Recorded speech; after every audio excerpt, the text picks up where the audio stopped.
Hello বন্ধুরা, আজকে দুপুরবেলা কি রান্না করেছি সেটাই তোমাদের সঙ্গে শেয়ার করছি। এখানে কুমড়ো ভাজা হচ্ছিল, হয়ে গেছে। আর এরপরে পটল ভাজা বসিয়ে দিয়েছি। আর ওদিকে আমি বসিয়েছি হচ্ছে মুসুর ডাল।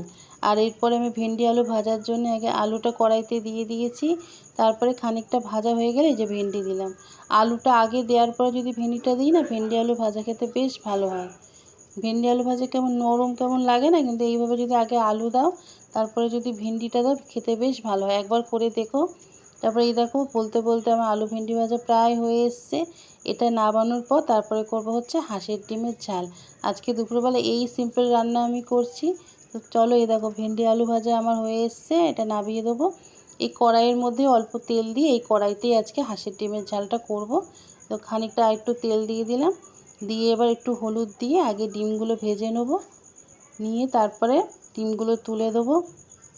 দেখো লাল লাল করে বেশ ভাজলাম, তুলে নিলাম। আর একটু তেল দিলাম, তারপরে পেঁয়াজ দিলাম। বেশ খানিকটা পেঁয়াজ দেওয়ার পরে আদা রসুন, তারপরে হচ্ছে কাঁচা লঙ্কা বাটা, টমেটো সস দিয়েছি আজকে, আর একটু কাশ্মীরি গুঁড়ো লঙ্কা দিয়ে দিলাম। দিয়ে বেশ ভালো করে কষলাম। কষে যখন তেল বেরিয়ে গেল তারপরে হাঁসের ডিমগুলো দিয়ে দিলাম। এই দেখো আমার হাঁসের ডিম হয়েও এসছে। কেমন লাগলো জানাবে অবশ্যই।